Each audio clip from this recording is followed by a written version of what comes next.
everybody, welcome back to another episode of 5 Minute Gaming News, the show that may or may not be 5 minutes. Today in the news, if you're playing Diablo and you're out of stuff to do, well, the developers say, take a break, try something else. This extremely good advice comes from a recent Blizzard live stream that provided an in-depth look at Diablo 4's first season, Season of the Malignant. And of course, got a lot of people talking. Because honestly, it seems like a lot of the new players who are trying Diablo for the first time, who have jumped into Diablo 4, don't really understand the gameplay cycle of Diablo, and it's honestly probably because Blizzard didn't really explain it all that well. According to Games Radar, one hot topic focused on how players will need to create new characters to participate in any given season. That controversial requirement means that you can't use pre-existing characters to play through the new quests, for example. And Diablo's general manager, Rod Ferguson, went on to say, hey, what this does is it levels the playing field for everyone. So people joining with this new content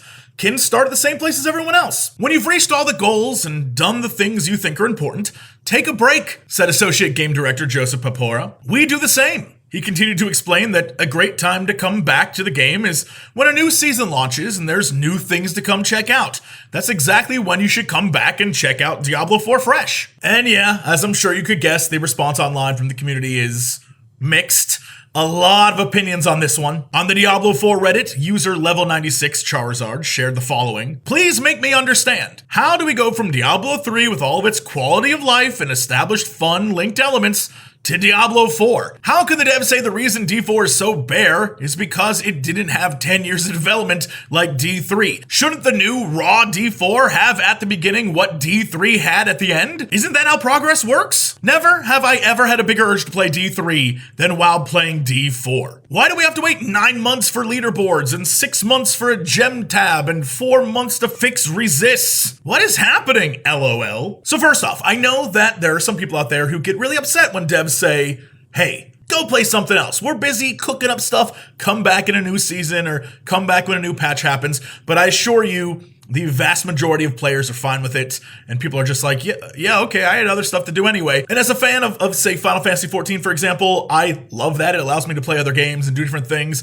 and I very much understand that if you spent $70 in this game and you want to play it till you can't play it no more, then yeah, you have every right to be like, look, I wanted more, you didn't deliver more, why do I have to wait for more? Like that kind of thing. I get it, it's a live service game. It's a game where they're supposed to be pumping out content. And if they don't have all that quality of life content that you want at launch, that can be a letdown. Totally get it. Here's the thing. We all knew we were going to get here, right? I said it in past episodes, like, people are real hype on this game, can't wait till their core audience starts being like, I don't like it anymore. And here we are. But the thing is, this game took 10 years to make. We're talking production problems and staff leaving and pandemics and all sorts of issues that went into this game. And the fact that it came out the way it did and people loved it, it is a miracle, to be honest. And yes, they fell into the trap of games as a service, right? Like, it's not perfect. Having to always be online sucks. There's a lot of things about Diablo 4 that I am not a fan of,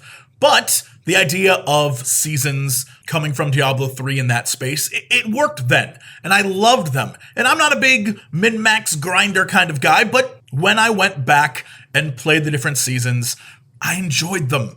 And it really stuck with me that even though the base Diablo 3 I did not like that much at all, as the seasons went on, I liked it more and more and more. And so my thought here is maybe that would happen, but again, we don't have that games as a service, vulture hanging over it. And unfortunately, that could be a huge difference. But I don't know. I don't think any of us know. All I can say is that in theory, these seasons are fun. Now, again, I haven't played Diablo 4. I probably won't play it for some time, so I don't know what the ins and outs of all the online things and going into sort of raid encounters, what that means, and why, you as a player would be kind of angry that you did all that work and you went around and did all this stuff with your main, and now they're saying make a new character. It's a different experience. I totally get it. I'm just saying, in theory, seasons are fun, and give it a chance. Don't get too crazy. And if it's not for you, if you want to take some time off, they're saying go take time off. Again, this isn't a you are paying monthly situation. So because of that, they're not in any hurry to put out content, and they're going to do it at their own pace and hope you'll come back for whatever they create. And hopefully it's good, right? And I know games as a service and live service stuff and whatever is just making us all sort of exhausted and feeling a tad exploited, especially when companies are out there pushing like this style of game and under-delivering. Not to mention things like Destiny and Destiny 2 or Overwatch and Overwatch 2, which really should have just been the same game, but they just sold you another thing and then said like, it's gonna be better, and then, was it? In the case of Destiny 2, I think a lot of fans would agree, yeah, but it could have just been Destiny, you know what I mean? I don't know. What I do know is that it's time for your Kren Minute.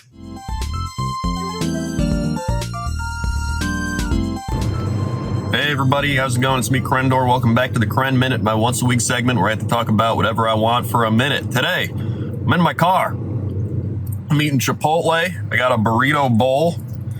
Just went from the gym right to Chipotle, get my protein. And it just got me thinking about Subway.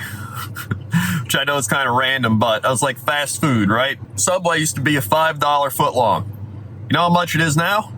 It's not $5. Last time I went to Subway, it was like $8 or $9. That's almost twice the price of the $5 footlong. I'm sure you can be like inflation and all this stuff, right? But still, like a couple more dollars, you just go to a better place that has real food and, realer food. And I don't know, it just doesn't seem worth it, right? I feel like that's why all those places are struggling. At least I think they're struggling. I haven't actually researched it. But who researches anything nowadays, right? Well, I guess you could research like random Facebook posts. Like some guy posted a thing that's like, could you believe this thing's a thing? And I mean, there's no facts behind it. There's no science. Just some dude posted it and people are like, it's gotta be real. That guy posted it.